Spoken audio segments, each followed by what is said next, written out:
Hey everyone, and welcome to the Perfect Bite podcast, your fusion of food and entrepreneurship.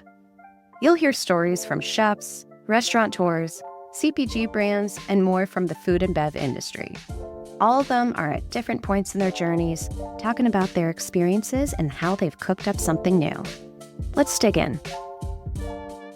Hi everyone, and welcome back to the Perfect Bite podcast. I'm your host, Sarah Perkins. Today, I'm talking with one of the hardest working entrepreneurs you'll ever meet. And no, he's not building the next tech unicorn. He's nourishing people around the world with his nutrient-rich bites from the chef's garden and his infectious personality. Please welcome Farmer Lee Jones. Hey, good morning. Thank you so much for having me on. Oh my gosh. Hi, Farmer Lee. Look at you with all of your beautiful produce. Well, we're at the farm market, and we opened the farm market in the middle of COVID to make clean food available to the community. And that was important for the community and for us. So we've went in full force with the farm market, and we're open all winter long because we have great team members. And of course, we have great customers, and you don't stop eating when the season seems to be at an end. The reality is there's lots of great veggies all winter long. Oh, I can't wait for us to talk more about that today, especially how you grow them, because it is so different than how anyone would think. And you and I are talking in the middle of February. We're both in Ohio. I was so happy that when I made the move from Chicago to Columbus, that I was then only 2 hours away from the chef's garden, and we got to meet in person this last fall. So it's definitely a very, very special place. So let's take it back here a little bit, back to childhood. You are from Huron, Ohio, originally as well. Tell us about when you first fell in love with food and what were some of those favorite bites when you were a kid? Yeah, in the wintertime, we would do odd things to try and generate revenue. I can remember my dad going to auctions and buying a tractor that maybe needed some TLC, and we would bring those home. And on Saturdays, of course, when we're not in school, would be a day that we would spend in the shop trying to have enough heat to stay warm, take a tractor apart and rebuild it. And then we would paint them and then sell them and try and generate some revenue from that. But one of the best parts of Saturday was we would go up to Huron, and there was a place called Andy's and Willie's. It was just a family-owned restaurant, but our go-to was perch, French fries, and coleslaw. And I think part of it was I would have done anything to have gotten to spend time with my dad. But the first bites that I remember that were amazing were Lake Erie perch and potatoes skin on. They would fry those. They were like I think they call them a JoJo and coleslaw. And that was one of the most amazing meals that we had. And I look back and with much fondness to that time. Yes, that is such a quintessential Midwestern meal that you just described. That reminds me of Absolutely. the summers. Yeah. Summers, I'd go up to Door County, Wisconsin, and you'd have some whitefish from the fish boil and just good old, fish or meat and potatoes. But, I think that it epitomizes the fact that food is associated with memory. Yes. And that, in many cases, is what makes food special, because it can transpire or take us back to a place or a time in our lives that was a special time. And to be reminded of that through the flavor of the food is really something that's pretty special. It is. It also reaches across the aisle in terms of culture and language, and just, it's something we all need and something all love. Absolutely. Yeah. So tell us about, you grew up in a farming family. And so it's in your blood. Your dad was the original Farmer Jones. What would you say made you into the farmer you are today, and how you fell in love with vegetables and other produce? Well, and I want to qualify the whole conversation with, I have done nothing on my own. It's a family business, and we have an amazing team. My brother and I are business partners at this point. It was my brother and my father and I, and Dad was certainly an inspiration. He went to work for a vegetable grower at 14 years old. And the farm that we're on here is the farm that my dad started at 14 years old on. And maybe some of the listeners don't even think about this, but it hasn't been that far in our past that roads and refrigeration had not developed to the point where you could move product across the country so freely. Into the 40s, roads and refrigeration had not developed to the point where there was a lot of outside competition. And the thing that's amazing, the very thing that we're trying to strive for today, which is regional distribution, is what we had right in our grasp in America. And we allowed that to slip away. And it became about the convenience and the efficiency of shipping products from Mexico, from Florida, from Arizona, from the Carolinas, any place where it could be grown. And so we can eat a raspberry 12 months a year. We can eat asparagus 12 months a year. And now here we are back to trying to go back to that. My dad started for a fella that recognized that outside competition was coming. There were over 330 vegetable growers in this county. As far as we can figure, it was the largest concentration of vegetable growers of any county in the world. Now you can say, wait a minute, you can go to counties in California where it's 100% agriculture. From the north to the south, to the east to the west, it's 100% agriculture. But it's also owned by 100 farms that have 10 to 30,000 acres. These are what we would call truck farmers, small family farms that grew at the large side 100 acres.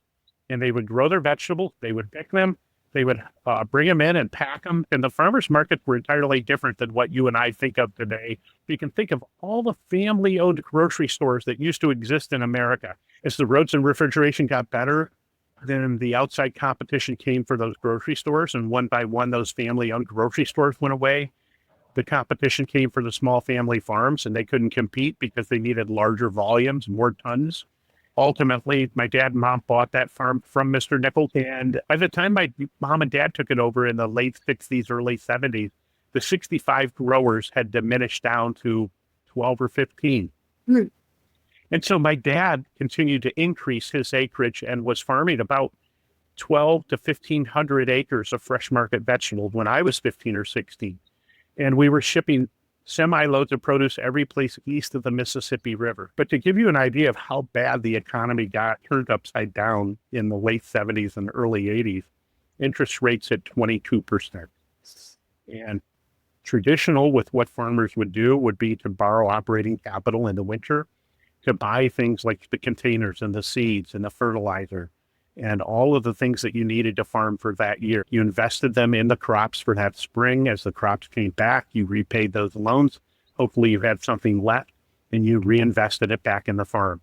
My dad had some pretty good years. He reinvested every single penny back into the farm. He was selling to these chain grocery stores that were paying him in 180 days with no interest. So basically you're bankrolling these large stores with no interest. That's a lesson in failure in itself. And then kind of the straw that broke the camel's back, if you will, we had a hailstorm. And it was a hailstorm that wiped out all of the crops. We continued to farm the rest of that year, but we knew it was over. So what started us into the food business, or into the specialty food business, I think, which is finally winding back to your initial question. I know this was a long story to get to what seemed like a simple question, but my single word for that would be desperation. We were desperate to find a way to survive in agriculture in 1983. Were you even born then, Sarah? Were you born in 1983? Don't call me out, please. No, I was not. I was still a twinkle in my parents' eye after my brother. I really feel old now. Don't. Wow. The energy and the spirit of someone that people my age and younger, they just don't. And I loved your answer, and I'll let you get back to your wonderful story here in a second too, because in 2025 and the last few years as well, and during my lifetime, I mean, we have seen terrible recessions. We have seen terrible interest rates. And these moments, there are hard cycles in life where your entire livelihood is threatened by Mother Nature. Well, my dad always said, it's not if bad things will happen, they will come. It is most assured that hailstorms will come, that floods will come, that droughts will come, that economic hard times will come. And it's preparing for those. Farms put in what they call tiling below the earth's surface and below the plow point. And what that does, people may have seen it before, not even known. They used to use clay tile. They were 1 foot long, and you could get them 2 inches or 6 inches or even bigger, and you put them below and you put them butt to butt, if you will. And you start at the high point in the field and you go towards a creek, and it's always going a little bit lower. So the water can come down through, it goes into the tile and it drains it off. And there was an old saying that you paid for tiling, whether you put it in or not. And what that meant was either you were going to invest in it or at some point you were going to pay for it. You could go 9 years and be perfectly fine. And the 10th year, the flood would put you out of business. Yeah. You try and think about what will happen and try and be prepared for that. Creating diversity. Don't put all the eggs in one basket. Yeah. I think those are great life lessons and business lessons for anyone, whether it's farming or whether it is for, say, someone who is working on, say, a tech product or anything. You have to be prepared that things are going to happen. And a lot of things are outside of your control too. And it's all about how you handle them. And like you said, too, spreading things across the board so that you're not, saying, well, everything rests on this one single thing. Right. So the Chef's Garden itself, as what it is today, began after that 80s period. You met an incredible chef at a farmer's market. She told you, you need to be growing for chefs. You need to be growing for flavor. And before it was just thought of, and a lot of farms still operate this way today, of grow for the yield, get what you can out there and get as much as you can off of it. And you in particular, you're one of, is it 3 farms in the United States that's doing regenerative farming? Well, I don't know how many. I think that it's really a good program. There certainly are more farms doing regenerative agriculture, and it's a movement that is gaining steam. If listeners get a chance to find a documentary called Kiss the Ground, Gabe Brown is actually speaking all over the country, and he kind of followed the same path. I mean, he was broke on his farm, but somehow managed to survive, and he started making those changes and getting rid of the chemicals and farming more regeneratively. We lost the farm. We started back at farmers markets, which ironically were at a historic low. My mom's generation didn't want to go to a farm market. They saw my grandmother's generation work way too hard, put way too many hours in the kitchen and doing household chores. Was it gender specific at that time? Yeah, it probably was. But back then, mom saw grandma spend a lot of time in taking care of feeding the family. Yeah. And they said, I'm not going to do that. I don't want to waste time going to the farm market. I'm going to buy convenience because I'm working. So consequently, you have a situation where that generation didn't want to go to farmers markets. Farmers markets were at a historic low, but we were desperate to be able to somehow put vegetables in the ground and take them to market and sell. And that's where we met Iris Balin, who had trained in Europe. And she said, just like you said, grow for the flavor, not the tons per acre. Flavor was so critical, but do it without chemical. And I believe that there would be enough chefs that would support you. And you got to understand, we were so desperate for a way to be able to survive in agriculture that this looked like a little glimmer of hope. And we grabbed around both of her ankles and said, teach us. And she introduced us to a chef, and then another chef, and then another chef.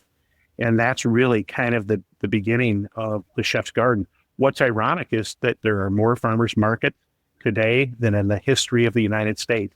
So we've lived long enough to see the thing go full circle. Mm-hmm. And we're just elated to see the largest number of farmers markets in the history of the United States. It's wonderful. People are getting it. They're understanding that there's a connection between our gut health, between our health, where the food's coming from, who they're supporting. You vote with your dollars.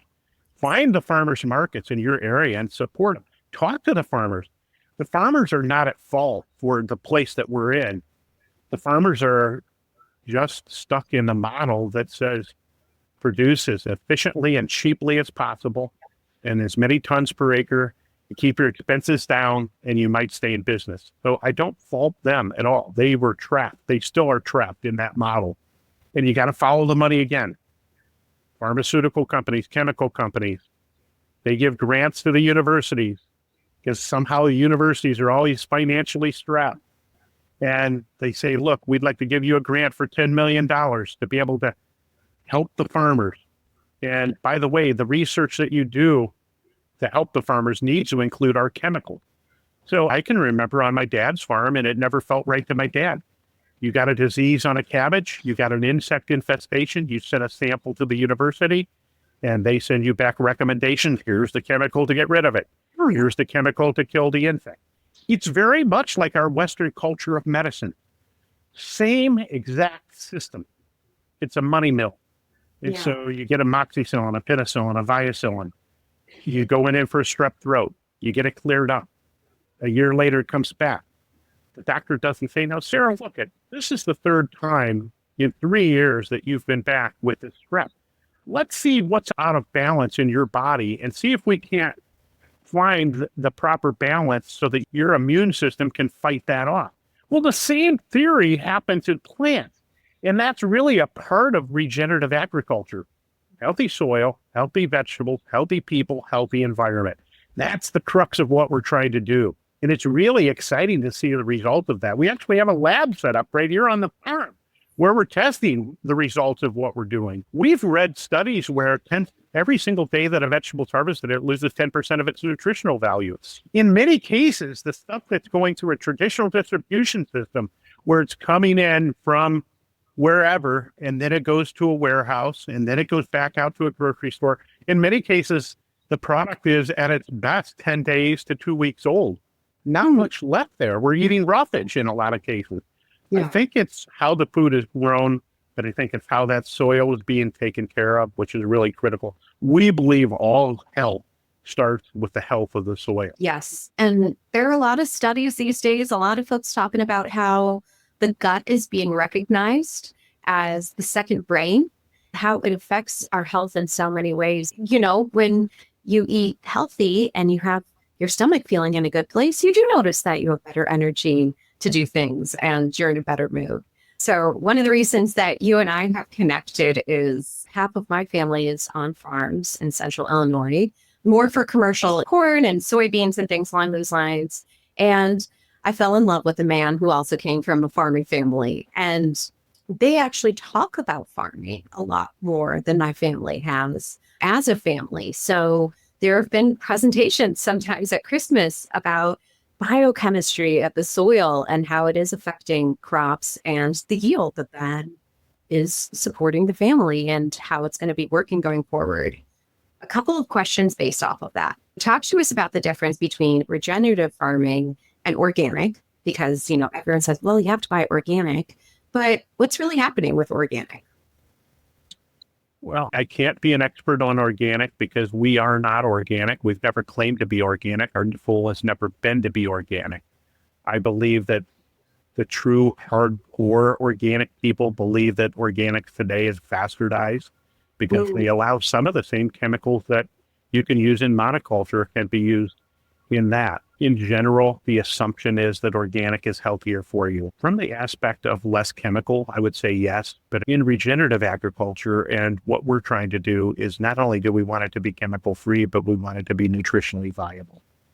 And it can be organic and still not have the nutritional level that we seek.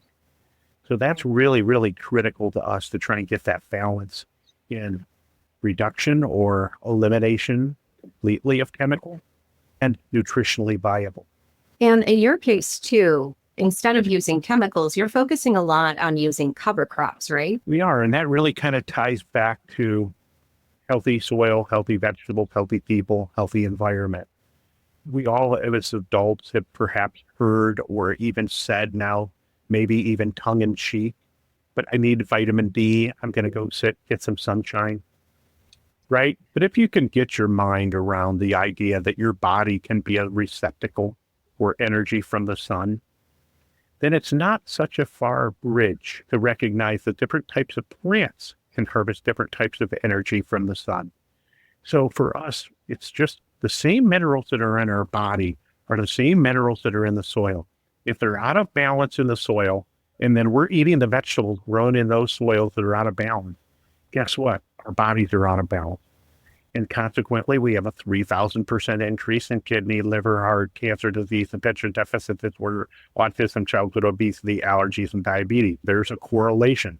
If the soils are out of balance, then our bodies are out of balance. So we do lab analysis, just like if you go to the doctor and have blood work drawn. What we do is we find out what the soils are deficient in. And then based on those deficiencies, we're planting crop specific. We actually call them a cocktail mix. It's a mix of different seeds that are going to create the plants that are going to harvest the types of energy that we need to harvest from the sun. So it could be clover, alfalfa, buckwheat, rye, vetch, Sudan grass, up to 15 different varieties planted. And what's amazing is 2/3 of the acreage is committed to cover crops. It's an unprecedented amount. Yes. Because we're so committed to that. Even between the rows where we have in the past used chemicals to eradicate the weeds because the weeds compete for the light and the moisture and the space. And so you don't really want those weeds there. Then we started saying, well, gee, the chemical producer said, well, we can make this more efficient by using chemicals. So then we bioengineer the corn and the bioengineer the soybean. So when it's planted, it's sprayed and it kills the weeds, but it doesn't kill the bioengineered. So we become more efficient. And we produce food cheaper than any other country in the world. As it relates to our income, we produce food cheaper than any other country in the world, yet we have the highest health care. There's a real conundrum there.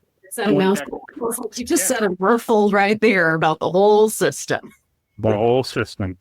So when you think about finding and acknowledging what mineral deficiencies are there, planting the types of plants that will harvest that energy, you're feeding the biology, you're creating biodiversity, the plants can pick that up.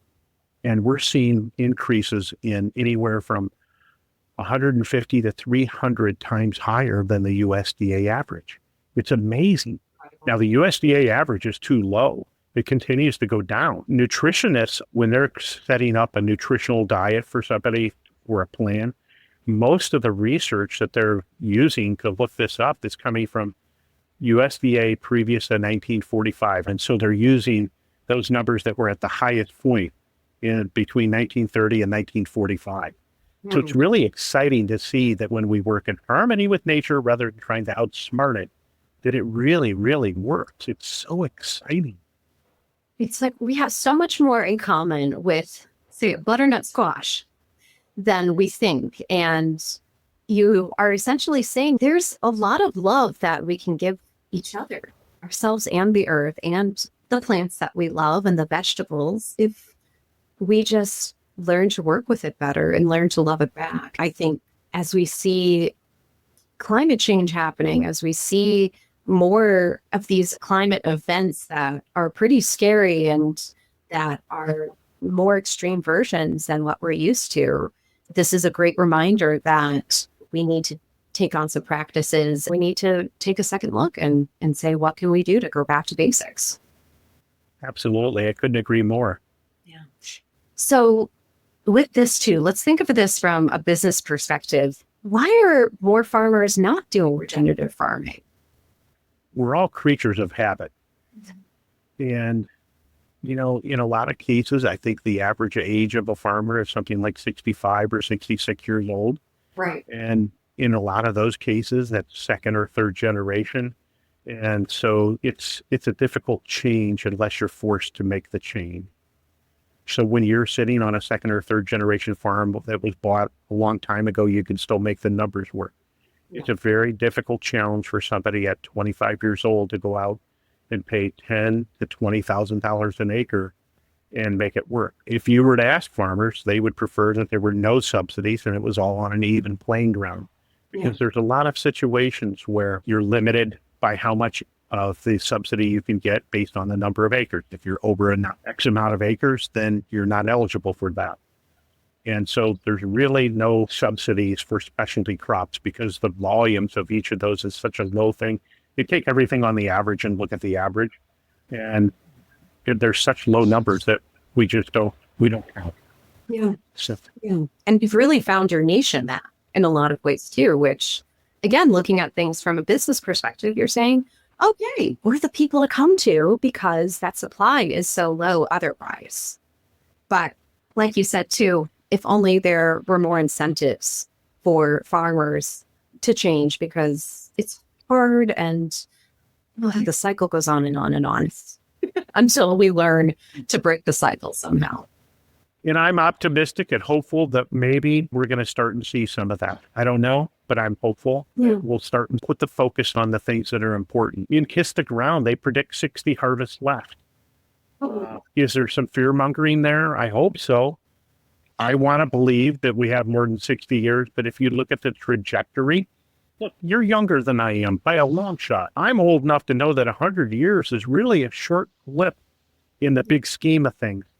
And when they say 60 harvests left, and you start and look at the trajectory of those diseases and the health issues that are occurring in the United States, we have to make some significant changes right now.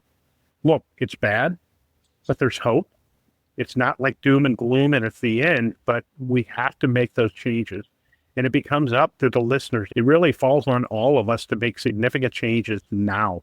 Yeah. You choose to support the right things by where you spend the dollars, and they really do make a difference. They make a difference at those farmers market. I could tell you they make a difference for us. We have a niche right now, but so far that works. One thing in life is for sure, things change, and we have to be ever evolving and changing and trying to keep up. How is AI going to affect us? How is it going to affect the production? And how can we utilize that in ways that can be meaningful and helpful for a small family farm? It's available to all of us. We just have to find ways to be smart enough to use it. Yes. So off of that, you said three things that are so important that we connect, but are also fighting against each other right now. The average farmer right now in the US is about 65 years old. Now, in terms of food culture and how we're eating, there are more farmers markets than ever. They're very popular. And let's say my generation and beyond, we're all getting really excited about learning where does that food come from. And vegetables have gotten so much more delicious than I think my parents' generation. They didn't love a Brussels sprout because it was steamed and there was no flavor into it. I love a Brussels sprout. Well, they overcooked the darn things to the point that they stunk like rotten cabbage. You don't have to cook this stuff until it's self-prepared on the fork. Right. You don't have to torture yourself with food. You're supposed to love it. And the third point is that you said that we have about 60 harvests left. And I agree. I think that scientists and experts, that we need to kick ourselves in the ass a little bit. We need to inspire a little fear in people to make a change. Now, with that, we're working on a limited timeline here. And on top of it, younger generations, they're not picking up farming the same way. So what is your hope that we can continue on here, that we can inspire folks to get involved, to be growing the way that you're growing so that we can all live healthier, happier, longer? Well, and we're not sitting out here saying, look, our way is the only way, our way is the right way. We're trying to figure it out as we go too. This is a different territory. Ironically, when we started trying to figure out how to grow for the future, the way that we had farmed chemically never really felt right with my dad. And so when we lost the farm, as devastating as it was, at 19 to stand and watch them auction the entire farm off, including my mother's car and her house and all the land and all the equipment, it was an opportunity to kind of hit a reset. And we started looking back at agricultural books from 100 to 150 years old. Why is it, Farah, that 100 years ago, without all the brilliance, without all the technology, without the AI, without the chemical companies, that the nutritional levels were 80% higher 100 years ago? So you start looking back. My dad had a saying that the only thing we're trying to do is get as good as the growers were 100 years ago. I am excited that we have 7 from the next generation involved on the farm, but if it was a situation where they were having to start out on their own, it would be a different deal. I have seen and heard of some partnering where there's a 65-year-old couple and they don't have anybody that's interested, and they take under their wing a 25-year-old that's interested in working with that farmer for the next 10 years, and that there's a chance for them to take that farm over at some point. But it also helps the farmer because they need somebody young to be able to come in and help do some of that more difficult work that occurs every single day. And they can learn from the farmer, and it's an opportunity for them to perhaps buy it and move on. And so I see some of that happening, some unique interesting arrangements like that. I think that farmers markets allow somebody, if they've got 2 acres of land, they can be involved in a farmer's market.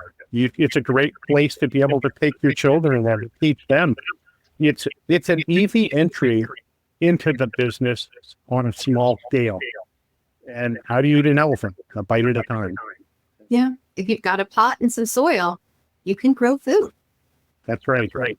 So let's talk about the other ventures that you've got under your belt. So you've got the farm itself.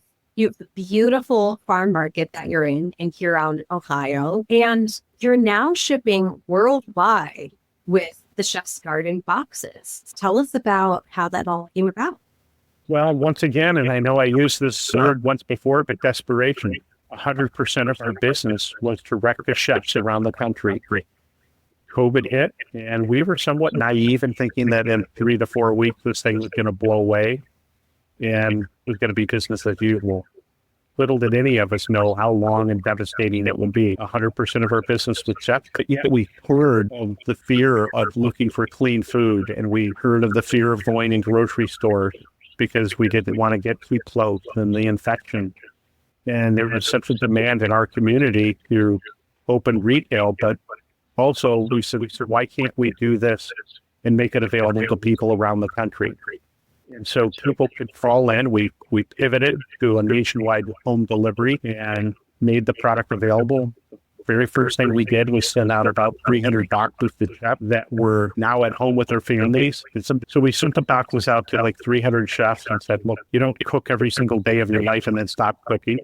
Here's a box of our vegetables. Please take them in hopes that your family can stay healthy. And by the way, we're launching a nationwide home delivery. We'd love for you to share on social media what you're doing with the food and put a link to this. And so it was really kind of an organic growth that people helped support us and really kept us afloat. And we made the decision not to furlough. You don't furlough a farm. We have 1,000 years of Chef's Garden experience on the farm. Some of our team members are second or third generation that have worked with us here, and they're part of our family. And we don't just say, well, sorry, things are tough right now. You're on your own.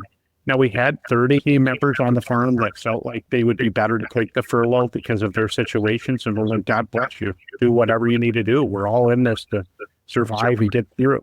Yes. But the rest of us, I think there was 126 that stayed on through it. And we did the farm to family. We did the farm market for the community. We opened the nationwide home delivery. There were a handful of chefs that were figuring out in their restaurants to do to go. Whatever we could do to try and keep things going. And that was really important. So it evolved again through desperation. Necessity is indeed the mother of invention. It's almost hard to speak after that. Thinking about 5 years ago, we all felt the desperation and loneliness. And I think one of your superpowers in every single thing you do is being this master connector. You're able to connect with so many types, wherever they come from. I mean, you have folks working on the farm and with the farm from all over the world. And I think it's really special. And you're connecting with them through truly one of the things that we all have in common. So another one of your ventures as well on the farm is the Culinary Vegetable Institute. So that is your way of really connecting with chefs right there on site. Tell us a little bit more about that and the special chefs that you've been able to work with over the decades has just been incredible. Yeah, it's just, it's been amazing. I believe that chefs took us under their wing early on. Folks like Jean-Louis Paladin, a lot of them were European at first because they were looking for the same quality that they were used to in Europe. Yeah. So we felt like it was really valuable to get the chefs on the farm to be able to learn from each other. And so my dad had an idea of building a place called the Culinary Vegetable Institute, where the most forward-thinking chefs in the world could come and do research and development, to do menu development, to do some R&R, rest and relaxation. We've had several chefs that have come and they said with all the disruptions in their normal world, it would have taken them 2 years to write a book. We had a fellow that came with his editor in 2 weeks' time in our library on the Culinary Vegetable Institute, focused attention. We're able to bang out the real guts of the book. Grant Achatz brought his opening team for millennia before they opened it, did menu development. We got in the fields and we looked at product, and he helped us learn what they were looking for and how they wanted it and the sizes they wanted it. And then Curtis Duffy was on that opening team. 7 years later, he brought his opening team. And so it's really, really been amazing. It's a symbiotic relationship with the chef and farmer working together. If the chef equals one and the farmer equals one, when they work together, it's a combined effort of times 10. And I think that that could be said for any people, any of us working together rather than working separately. It goes beyond that. We do dinners and different events that are open to the public. Our chef, Jamie Simpson, who's our chef liaison at the Culinary Vegetable Institute, he's been with us 11 years. And ironically, he mentored under Michelle Weaver, who mentored under Bob Wagner, that was a friend of mine, who instead of going to culinary school, he was an LA kid, went to France and went to knocking on the doors of the best restaurants in France. And basically they're like, this is this American kid. We're going to put him on peeling onions and carrots. And he did that for a year until they found out that he wasn't going away and that he was dead serious about it. And he learns the French language. Danielle Ballou told me one time that Bob Wagner speaks better French than the French. So it's awesome to have Chef Jamie Simpson on the farm. He can certainly connect with that younger generation. I like to think I can still connect with the younger generation, but he does a really great job at that. And he is a chef liaison between the farm and chefs out when he gets invited to do events in different places and when we bring chefs in. Yeah, it's such a special place. I'm really excited to be able to come to an event there one day. Let's throw something together. Maybe we should do something for the Perfect Bite listeners at the Culinary Vegetable Institute.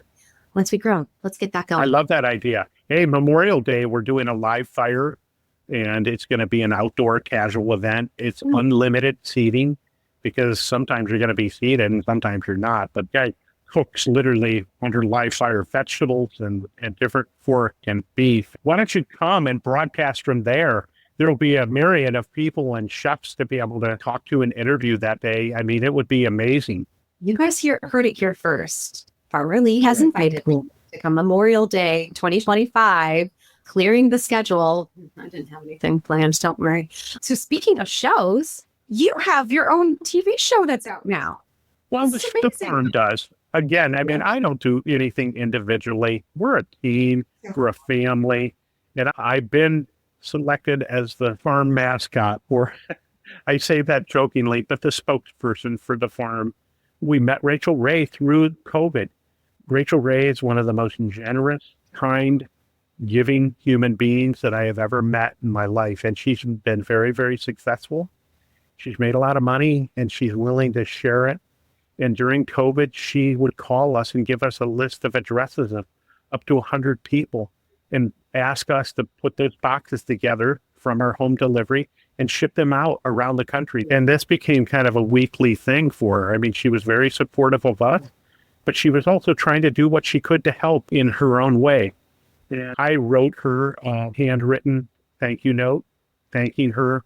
I had never met her before. I knew of her and I knew that we had shipped her product for her companies before, but never met her. And I wrote her a letter, and it really touched her that somebody took the time to write a handwritten letter. And the next thing you know, she said, we're doing live TV shows from afar. We're doing them from our home. And much like we have today, where I can see you and you can see me and the listeners, and we were doing Rachel Ray live shows. And we had a blast on them. And then Jamie would prepare a dish, and we would present those dishes, and it just became a really cool chemistry. We loved Rachel Ray, and, you know, we think Rachel Ray loves us. She tells us that, and we believe her. And so she flew us over to Italy, and we filmed with her in Italy. And it's the first time we'd ever been to Italy. And so we got to go over, and we were in her home there, and she went to A&E, and she sold, like, I don't know, I can't speak on her behalf, but I think like 20 shows. And one day when we were in Italy, then the second time that she brought us over, she said, I sold 20 shows to A&E, and by the way, one of them is yours. You need to come up with the name of it. And I'm like, okay, we're going to call it the Chef's Garden. And she's like, perfect. And so we actually filmed 10 shows in 11 days last summer, and it was intense. And of course, we would film almost 8 hours per day to get a 26-minute piece. So when you're dealing with a farmer, there's a lot of do-overs. But just like I said, when I went on Iron Chef as a judge, thank God for editing. We spent the morning in the fields with each chef. And then in the afternoon, we went back. And the idea was really based on the book, the Chef's Garden book. And Chef Jamie Simpson and Dario Perez and his team spent about 2 years during COVID assembling 100 recipes to go with the book. When people ask Jamie how long it took to do the book, he says, 2.5 years. When they ask me, I say 40 years of failures and hopefully a few successes along the way. But what Rachel really liked about the book was showing the diversity in a single vegetable. Look, a butternut squash. We saw Mom maybe cut it in half, put brown sugar and butter on it, bake it at 375 for 45 minutes, and we had them twice a year. Okay, we're done with a butternut squash for the year. We'll do them again next year. Where Jamie does a deep dive. And what we've learned from chefs is that at every single stage of a plant's life, it offers something unique to the plate. I picked zucchini squash as a kid forever. I never thought about the fact that the stems or the leaves could be edible. And looking at a Brussels sprout, I think the Brussels sprout is one of the most beautiful plants that was ever created. I don't know if you've ever seen one growing or your listeners have, but you have this stalk that grows 4.5, 5 feet tall. It could be almost as big around as your wrist. And then the Brussels sprouts just grow right off the edge of the stalk. And then it has these beautiful leaves that provide a canopy. And the canopy is, if you could imagine, if we were out in the sun and the weather 24 hours a day for as long as it takes to grow a Brussels sprout, which is 8 to 9 months, out in the fields with the weathering, we would look pretty rough. Well, this canopy provides shade for the Brussels sprout so it doesn't get sunburned. But we tend to pick the Brussels sprout off, and they've got all this love, all this energy, all this water, all of this that's gone into growing this beautiful plant, and we leave the leaves. I would defy you, for your listeners, I could blindfold you and serve you collard greens and serve you Brussels sprout leaves, and you could not tell the difference. Look, they're all in the cruciferous family, same family as the cabbage, and you cannot tell the difference in them. Why can't we eat the Brussels sprout leaf? I think from an animal standpoint, we get from nose to tail, and we do it because we don't want to waste that animal's life. If we're going to kill an animal to consume it for the consumption of us, for our survival, or our benefit, then we want to use and respect that animal to use all of it. Why can't we do that with a plant? There is some thought that that's a breathing, living thing too, and it is. So being more friendly to the environment can mean looking at that plant and how can we use it in its entirety. And so looking at the diversity of a single vegetable, and this was what Rachel liked about this. So each show, a chef picked a single ingredient. Were there other things that were involved in it? Yes, but you exploited the level of diversity within a single ingredient. And we tried to bring it down to a level that we could do it at home.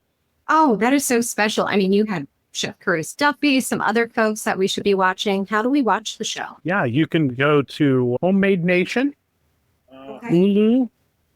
There's some different ways to get it after it's been shown that are playing it. Hulu, Homemade Nation is the two spots where I found that are best. Perfect. You're such a wonderful storyteller. Do you ever still get a little shy when you're on camera? No, I mean, I can get nervous, but it's more because we were so desperate to survive as a family. There wasn't an opportunity to worry about it. We just had such an urgency. And I think that Danielle and Thomas Keller and Charlie Trotter, God rest his soul, and some of those chefs, when we would go to talk to them because we wanted to go to the best, they felt that passion and that sense of urgency. Of course, Thomas Keller has the plaques in his kitchen that says sense of urgency. There was such a sense of urgency. I'm the oldest in the family. I was in my first year at Ohio State. My dad called and said, you got to come home. We got to start over. And there was a level of pressure there to not let our family fail again. It was a hard time beyond what's really capable of being described. The outfit is based on a movie and a book, one of the few books, sadly, in high school that I read. But The Grapes of Wrath was one that captured me. And that would have been in like 1979. Little did I know, 3 years later, we would be experiencing our own grapes of wrath. And there's a scene on a Saturday night. If you guys ever get bored and you want to watch an old black and white, I can tell I'm getting old because I mentioned Henry Fonda. Henry Fonda's like 22 years old in this movie as the main character. But there's a scene on a Saturday night, despite their hardship, despite the fact that they're broke, despite the fact that they don't know where their next meal is coming from, despite all their hardships. Their overalls were worn and torn, but they were clean. And they had white shirts and they had bow ties on and they had a square dance. Just like you. And despite everything, they maintained their dignity and they persevered. And so I wear these overalls with pride, not boastful pride. Pride cometh before a fall. We believe that. But for everybody that ever dreamed of having a farm, for everybody that remembers going to a grandparent's or an aunt or an uncle farm, for anybody that ever lost a farm, I wear those to honor the small family farm. When we were kids, we were embarrassed because my parents would always have old vehicles. My dad always thought it was okay to invest in a piece of farm equipment or a new tractor, but cars were a bad investment. So we always drove an old junk car. So if we were late for school, we would have them drop us off the block before school because we'd walk in the rest of the way because we're embarrassed. And today, I'm perfectly fine with pulling into Ritz-Carlton Ballet in a pickup truck that's got mud on it from ear to ear and get out in a pair of overalls and a white shirt and a red bow tie. And I always jokingly talk with the guy that takes the vehicle and say, hey, now don't get my truck dirty. And we have a little fun over that. So I know that I can't put a three-piece suit on and look nearly as handsome as Danielle or any of the chefs. So I might as well go as the farmer that I am, and I'm okay with that. And when you get to a point in your life where you're okay in your own skin, it's a good point, and it's okay. We're going to be okay. You have so much to be proud of. And it's not just the fact that you have built successful businesses and that you represent something that's so important to all of us. It's just your core as a person. So thank you for sharing that too. That's really special. Before we get into the world's best and hardest question, what piece of advice do you have for anyone who wants to get into the agricultural business or just be a future entrepreneur? Well, there is another old joke that says, you know how you make $1 million in farming? You know how to make $1 million in farming? You lose a lot. You start with 5 million. Yeah. It's an easy way to lose a lot of money. I would encourage anybody that's interested in agriculture to do it. Don't worry about how much money you're going to make. If we were doing it for the money, we'd have quit a long, long time ago. Find a thing in your life that you're passionate about. I mean, truly, truly passionate about. And if you need to go to work for somebody that's doing it the best that you can to learn from and mentor from, don't worry about how much money you're going to make. I know chefs that you're familiar with the term of a stage, but I know chefs that worked a part-time job full-time so that they could support an apartment so that they could go work in a restaurant and do a stage and work 40 or 50 hours for free. Well, we know how much a culinary school is, and that can get expensive. Or you can go and learn. I'm not suggesting one is better than another. My point is, don't worry about how much money. We tend to focus so much around dollars today. At the end of the day, you can't take them with you. They don't mean as much as finding the thing that's your soulmate to your love and your passion. Find it. Find what really makes you want to spring out of bed in the morning and just go and read and learn and ask questions and just be tenacious beyond. Balance is also important too. I've seen chefs that have gone so far in that they can't keep the balance. That's critical. But find the passion. Find the thing that drives you, and don't worry about the money. Find the best people. Find the best things that you can learn from and mentor under them. The next thing you know, somebody doesn't show up, and you've been showing up and you're paying attention because your eyes are wide open and you're learning. And the next thing you know is like, can you do this? Yeah, I can do that. Put me on the line. It's those that persevere that will win in the end. And I really believe that it's about finding that passion, the thing that just makes you hungry, really hungry, and just don't hold back. Go for it. Thank you.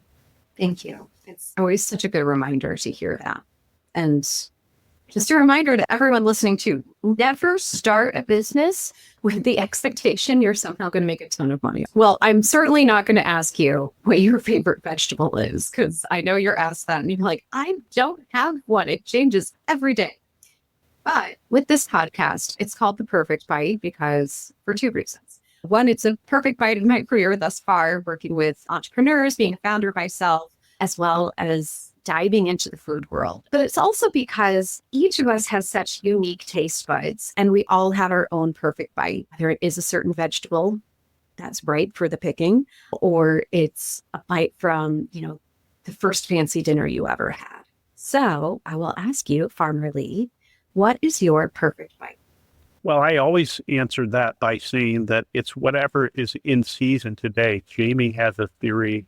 He hates to build the menu ahead of time because he wants to walk through the garden and see what's perfect today. And that's how menus should be built. I'm going to answer the question and I'm going to give you a vegetable even, but I'm just saying it doesn't matter the vegetable as much as it is in season and was it prepared perfectly.